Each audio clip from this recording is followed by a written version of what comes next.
Pepe, quería recordarte que hoy estamos de fiesta. Isidorico, el de la Ramona, cumpliría 122 años hoy. 122 años. Seguramente muy bien vividos, muy plenamente vividos. No sé, yo de los últimos 50 tengo plena certeza, porque está conmigo y lo voy viendo. De los que pasamos juntos, fíjate que entre que me enteraba yo poco y entre que ya en la adolescencia, cuando pude haber hablado con él más, me la pasaba yo, nos la pasábamos en la uva, estábamos hasta la madre y no se me ocurría hablar con mi padre, no pensé que tendría que hablar con él, que después pensaría en hablar con él, pero entonces no, entonces al contrario, me estorbaba un poco, ¿no? Y, y de otras partes, pues era yo muy pequeño, pero entonces es muy chistoso, Pepe, porque me acuerdo muy bien, o sea, de los últimos 50 ya cuando no estaba con nosotros físicamente, pero siguió conmigo, porque sigue aquí conmigo, estamos festejando. Y de los primeros años, es de lo que tengo muchísima más noticia. Eso sí, los entiendo perfectamente y los conozco perfectamente. Y lo que me tocó ser testigo, estar ahí, pues de cosas que recuerdo sueltas, pero ahora digo, pero qué idiota eres, Pepe, qué idiota eres. Era tiempo de hablar, de preguntar. Ahora, me dicen muchos, prácticamente todos, me dicen que los emigrados, los que han vivido guerras terribles, suelen callar mucho, suelen no transmitir a sus hijos todo lo que entonces pasó. Y entonces prefieren entre guardar como si no hubiesen ocurrido pasajes enteros, eh, tomarlos a broma, banalizar, papá, pero, pero suelen callar. Y debe haber sido así con él. Entonces, entre que él solía callar y yo que era un idiota que lo único que quería era una Cuba libre, pues se hizo una reacción química un poco tonta. Pero del Isidorico y de la Ramona, de eso sí que me acuerdo, porque de eso sí hablaba mucho. De ese, del pueblo en sus primeros años, antes de que muriese su madre, que debe haber muerto cuando él era muy, muy niño, porque la dedicatoria que tiene en su libro de pedagogía, el primer librito de pedagogía, ese que estaba publicado en España y que yo no conocí porque él no lo pudo traer de allá, que yo no conocía hasta que después volví, ya muchos años después, y ya había caído Franco, y entonces lo, un amigo mío en Barcelona lo buscó en el Ateneo Barcelonés porque yo le comenté que debía de existir y lo encontró. Cuando yo fui con él al Ateneo Barcelonés con mi padre, él lo buscó pero no estaba. Entonces se conoce que la censura franquista se encargó de que no se tuviera acceso a él. Y ya después, entonces me contaba este amigo, un poeta catalán, este, me contaba que había habido bibliotecarios y gente, pues, que había salvado libros que pensaban que los iban a censurar y se los había llevado a sus casas y debajo de las duelas, en las paredes, los había guardado, ¿no? Como para evitar la censura. Y entonces como que, bueno, el libro de mi padre era muy, muy rojo, inclusive tenía un capítulo dedicado a Stalin y la importancia que podía tener eh, pues nada de eso. Ese inmediatamente desapareció. Pero ahí lo vi fotocopiado, y luego a Beatriz mi hermana, mi hermanita. Aquí en Mérida he aprendido que a los hermanos más pequeños se les dice en diminutivo, hermanito, y a los hermanos mayores son hermanos. Entonces mi hermano, Juan Luis es mi hermano, y mi hermanita es Beatriz. Entonces Beatriz, que yo simplemente estoy acostumbrado a decirle Beatriz, Beatriz, con una sobrina en Madrid, cuando Beatriz vivió en Madrid, esta sobrina le contó, cuando murió mi prima, o sea, la madre de esta chica, y ella estuvo revisando las cosas de su madre y le habló a Beatriz, que Beatriz vivía en España, y le dijo, oye Beatriz, tengo unos papeles sueltos, es una dedicatoria arrancada de un libro de tu padre, dedicado a mi madre. Y a mi madre y a la familia, ¿no? Y entonces, claro, no pudieron tampoco ellos después de la guerra guardar el libro entero, pero entonces arrancaron la página con la dedicatoria sin que se supiera de qué libro era, ¿no? Y en la dedicatoria sí dice tal y cual, la fecha, tal, y esto se lo enseñó a Beatriz. Entonces tengo la fotocopia, pero se conoce, la dedicatoria, que es lo que te quería contar, la dedicatoria, que ya lo debemos haber contado, debemos haber hablado de ello. La dedicatoria decía algo así como: a mis padres, a mi madre que se murió de pena cuando murió mi padre, o sea que primero debe haber muerto el abuelo Fernando, y luego la abuela Ramona. A mi madre que se murió de pena, que tuvo la mala idea de morirse de pena y dejarnos pequeños. Entonces deben haber quedado huérfanos. Eran 3 ellos, era la mayor, que era la Paca, luego mi padre, luego Pepe, que debe haber muerto antes de la guerra, y luego Fernando, bueno, eso es toda una historia, porque él quería saber qué había pasado con Fernando, porque Fernando, cuando mi padre salió al exilio, Fernando, que estaba en el ejército republicano, se quedó en España y fue arrestado en Valencia, ¿no? junto con las tropas. Entonces mi padre nunca supo bien cómo lo habían fusilado, qué había pasado con él, pero supo que había muerto inmediatamente cuando entraron las tropas a Valencia, que fue ya, pues desde Valencia salió el último gobierno, y ya fue cuando ya la caída, todavía después de que salió Barcelona, cayó Valencia. Entonces los ejércitos republicanos en Valencia pues fueron los últimos en caer. Y entonces mi padre tenía esta mosca tras la oreja, inclusive tenía la idea de algún hijo de mi tío Fernando, y ahí sí, algún primo, alguien conocido, platicando muy de lado para que no oyeran los demás, porque podía haber ahí, entre que unos eran rojos, los otros venían, bueno, le dijo, no, si había un niño murió muy pronto, o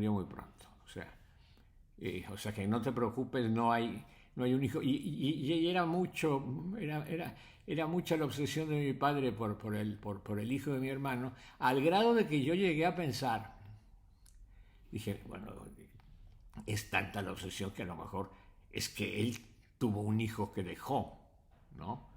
Y dije, está buscando a un hermano mío, ¿no? No. Era realmente el hijo de su hermano.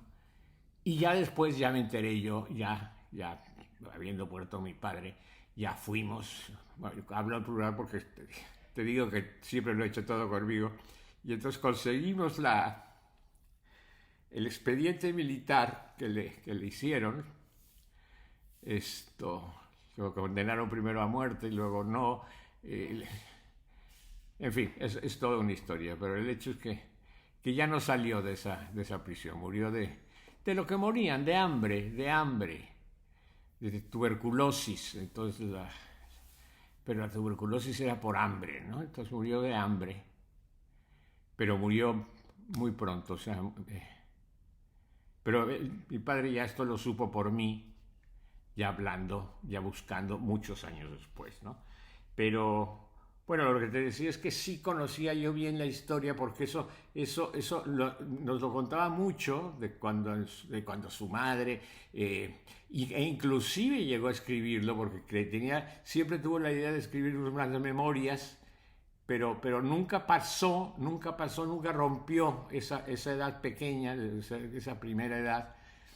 Yo me imagino que entre otras cosas, porque ya al romper esa edad, empezar a contar ya las cosas que tuvieron que hacer ya mayores, iba a empezar a implicar personas, ¿no? A decir de que si tal, de que si cual, en fin, súper después, Beatriz, mi hermana, que es la que se entera, la que es muy perspicaz y la que se entera de todo. Yo nunca me he enterado de nada. Yo todo lo que me han contado lo he creído, o los que no me han contado no lo he creído porque no me lo habían contado, pero Beatriz sí se enteró de muchas más cosas, ¿no?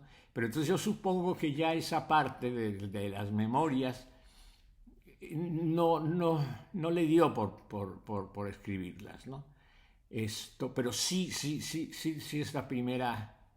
estas primeras imágenes del pueblo, sobre todo del pueblo, por eso tengo yo tan clara la imagen del pueblo, a pesar de que mi padre se fue muy pequeño del pueblo, pero regresaba. Mi padre se fue a un hospicio, luego a estudiar a Madrid, en Madrid luego ya terminó magisterio, lo mandaron a Granada, estuvo en Granada con los gitanos, dando clase en Granada, en el Sacromonte, pues, me lo imagino yo, no sé si haya sido exactamente, pero eran muy pobres, él contaba de cosas muy pobres en el Sacromonte. Y bueno, yo digo que era el Sacromonte, vete a saber qué lugar era, pero eran gitanos. Y luego hizo oposiciones y ganó plaza de, de- en Barcelona. Y ya realmente la carrera como tal ya la hizo en Barcelona, ya la guerra con Barcelona. Pero del pueblo nunca volvió, desde luego, pues que ya, ya se había dividido todo aquello y estaba, y él estaba muy implicado en la izquierda, ¿no? Yo estoy seguro que estaba en el Partido Comunista, estaba en la FETE, era la UGT, pero la UGT que estaba dividida entre socialistas y comunistas, tal y cual. Pero bueno, esto ya es otra historia de por qué estoy seguro que era comunista. Bueno, lo diré, ya te lo cuento más. Porque en la Fundación Pablo Iglesias está la lista de cómo bajan del Sinaya, o sea, de los que bajan del Sinaya. Y en los que bajan del Sinaya preguntan profesión, tal y cual, y entre otras cosas a qué partido pertenecen. Y entonces ahí cuando baja en Veracruz del Sinaya, preguntan entonces profesor, FETE, UGT, comunista. Entonces, bueno, no creo que tuviera ninguna razón para entrar a México mintiendo diciendo que era comunista, ¿verdad? Pero en fin, esto ya vale la pena en otra ocasión comentarlo, ¿no? Baja con Rejano, con Garfias, o sea, con muchísimos amigos suyos que eran del Partido Comunista y con los cuales queda durante mucho tiempo, ¿no? Bueno, pero entonces la imagen de su pueblo es esa imagen de pequeñito, estamos hablando del principio del siglo XX, los primeros años, desde luego no más de la primera década, el primer lustro del siglo XX debe haber sido todo esto. Y entonces él cuenta, por ejemplo, que se iban al campo junto con los chicos de las eras, él era pequeñito,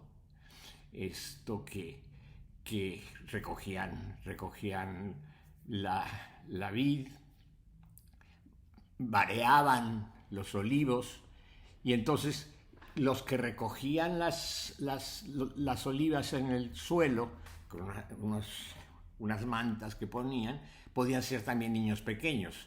No vareaban los niños pequeños, pero sí podían recoger en sus manitas e ir guardando, ¿no? Entonces, él estaba ahí recogiendo, no la vid, porque eso es más complejo, pero sí recogiendo del suelo y guardando en las cestas de aquellas épocas. Y entonces cuenta de eso y cuenta de que luego pasaban a los molinos, a los lugares que guardaban, donde guardaban las tinajas, donde guardaban el vino, y que en una ocasión, esto lo cuenta inclusive está publicado en las Españas, en un relato que se llama En un confín de la Mancha, justamente hablando de su tierra, la Torre Juan Abad, que es el confín más al sur, ya casi llegando a Andalucía, ¿no? Y entonces él viendo cómo guardaban el vino, tal y cual, se fue acercando, se fue subiendo ahí como pudo, a una situación muy peligrosa, para asomarse a la tinaja y ver el vino que estaba en las tinajas guardado, ¿no? Que estaban ahí echando tal. Y entonces se resbala y se cae y se va para abajo.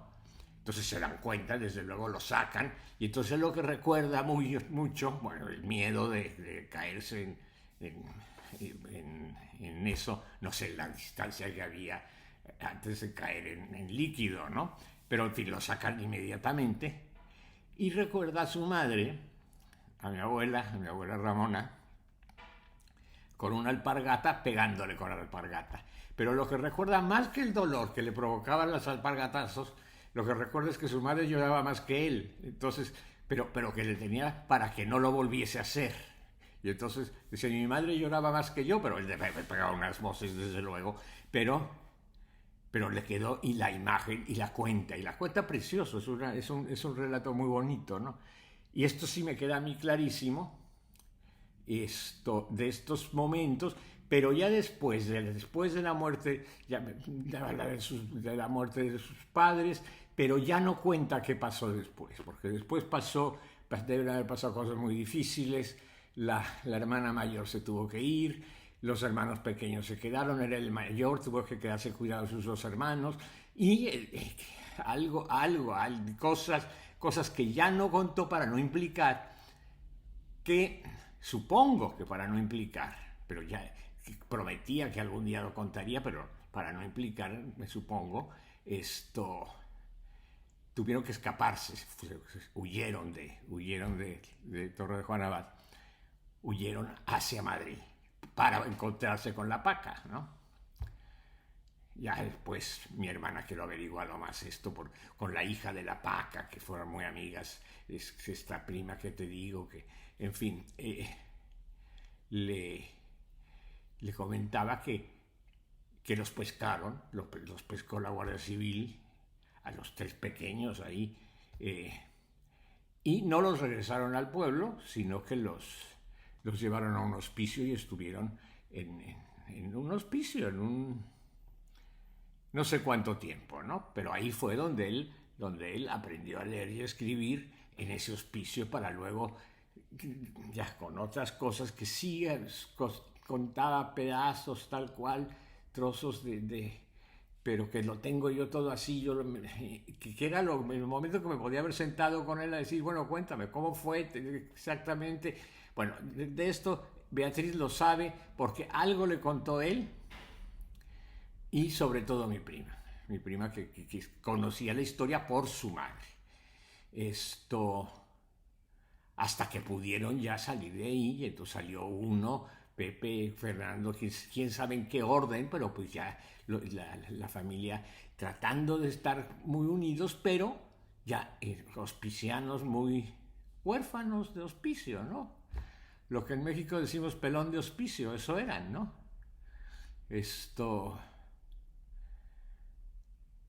Y entonces, bueno, pues contaba todo esto, y hasta ahí llego yo, pero debe haber sido muy, muy, muy, muy duro, muy, muy entrañable, desde luego,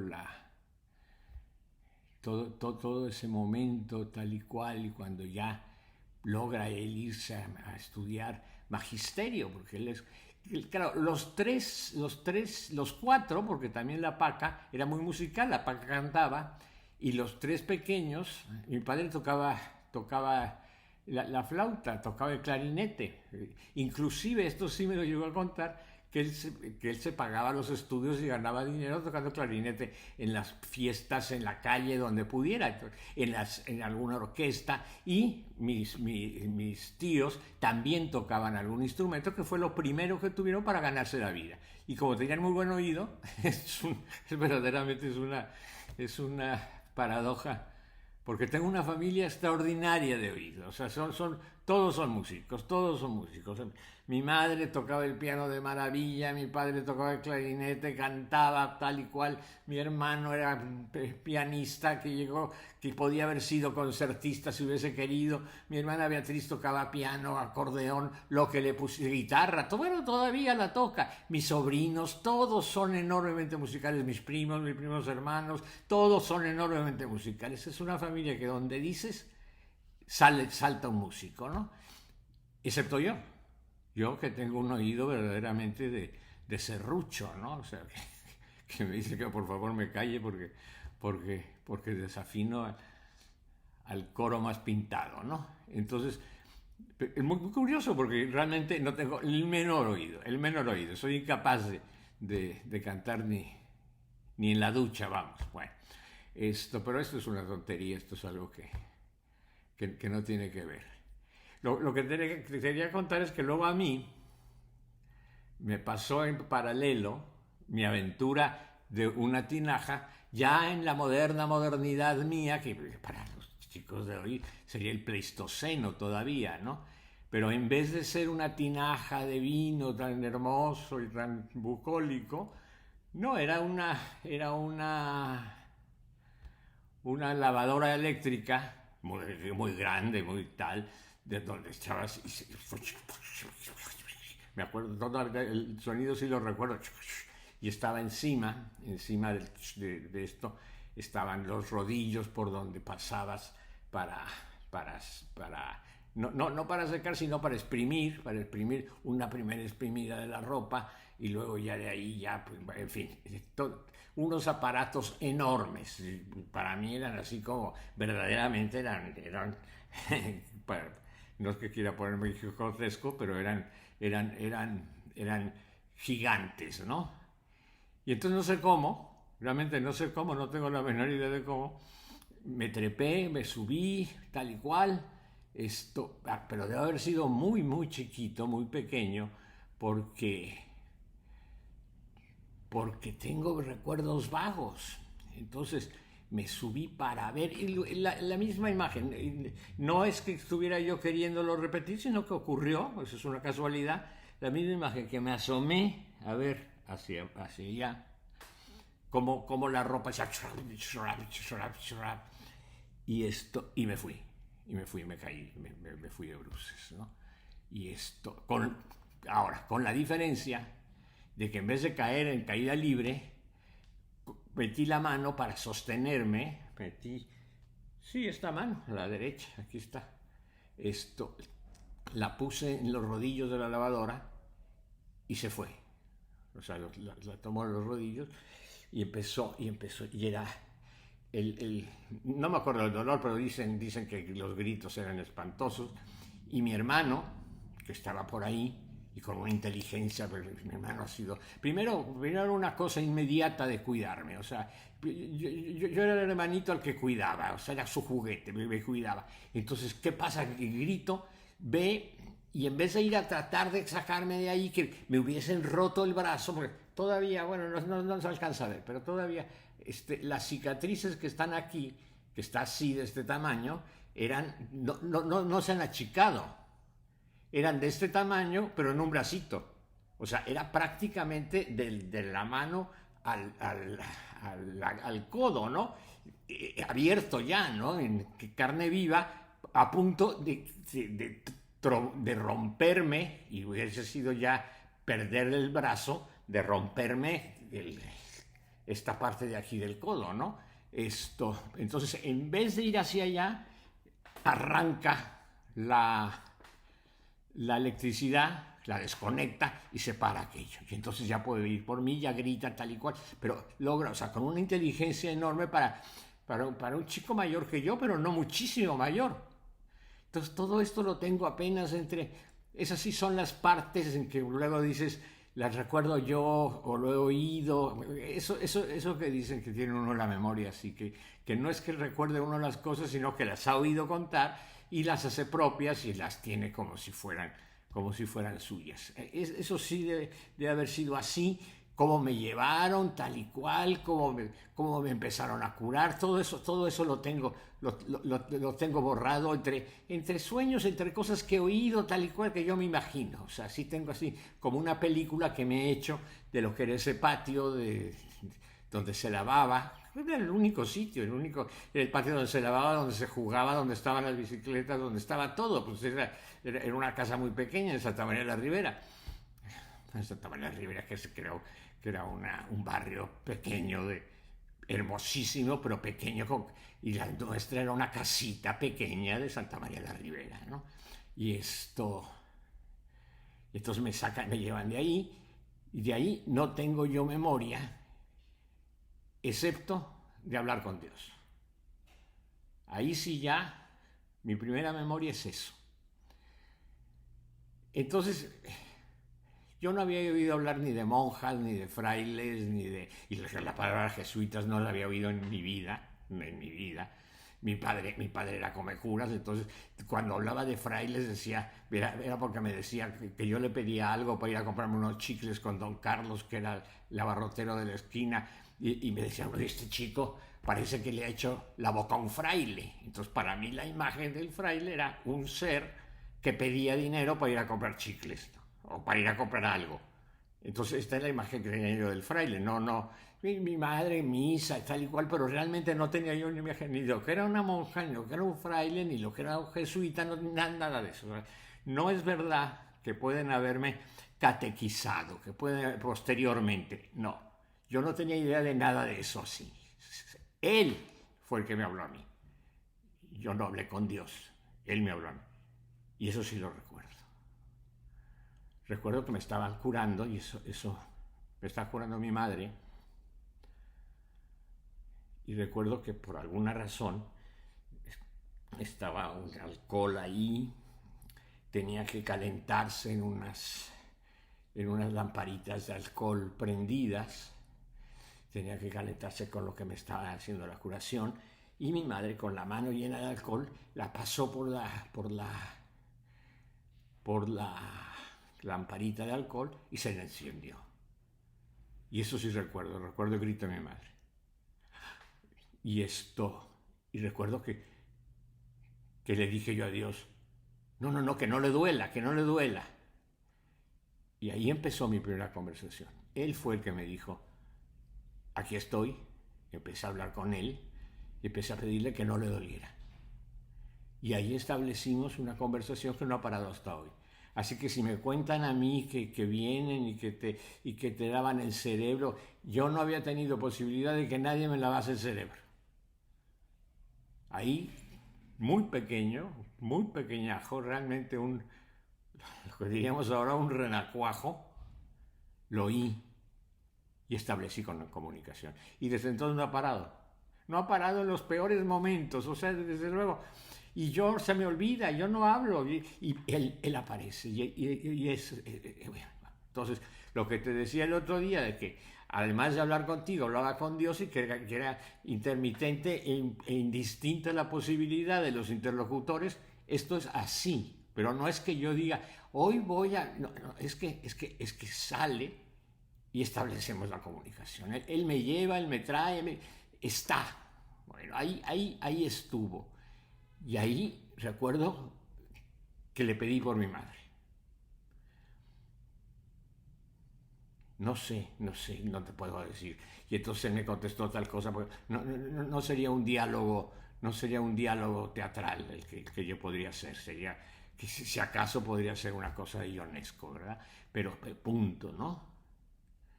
El hecho es que ahí tuve conciencia del dolor, no tanto del mío, sino del de ella, y tuve conciencia de él consolándome. Y ahí empezó un diálogo que, bueno, para que continúe si lo conoces perfectamente bien. Un diálogo que, aunque yo no lo quiera, ha seguido y seguido y seguido, ¿no?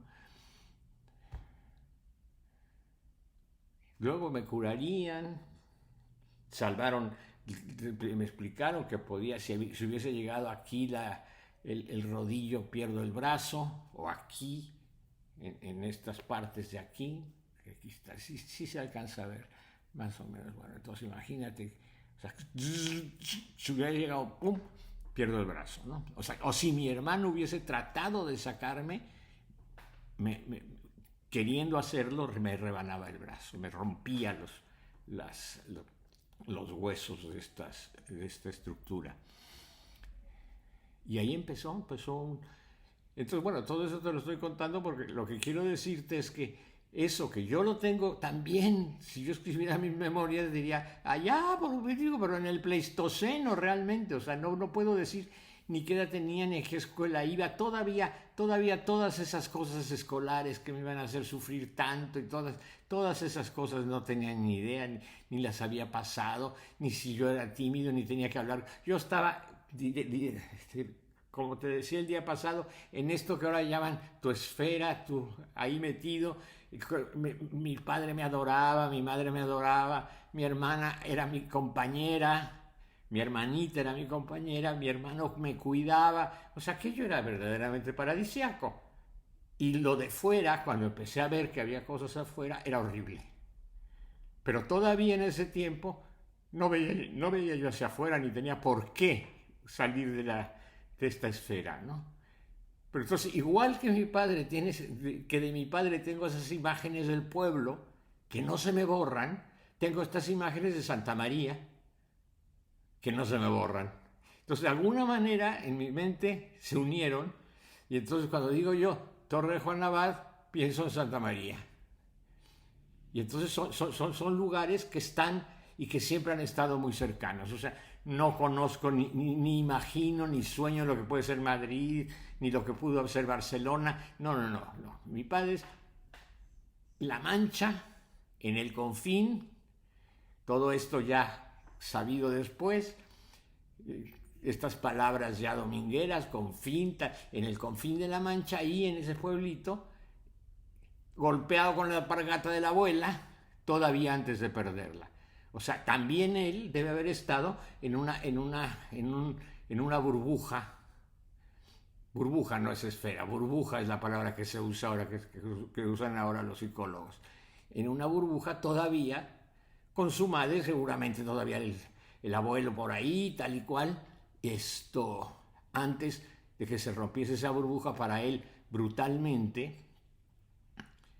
y tuviese que, al perder a sus padres, y perder luego a la hermana, que se tuvo que ir a Madrid, porque ya la familia los tuvo que mandar a uno a un sitio, otro al otro, y luego a preparar la fuga, ¿no? Entonces, mi burbuja todavía es Santa María, y no es que se rompiera así porque se me fuera nadie de los míos de dentro, sino porque tuve en un momento determinado que enfrentarme a que había un mundo afuera, y enfrentarme a que había escuelas, a que había compañeros, a que era algo fuera de esos míos que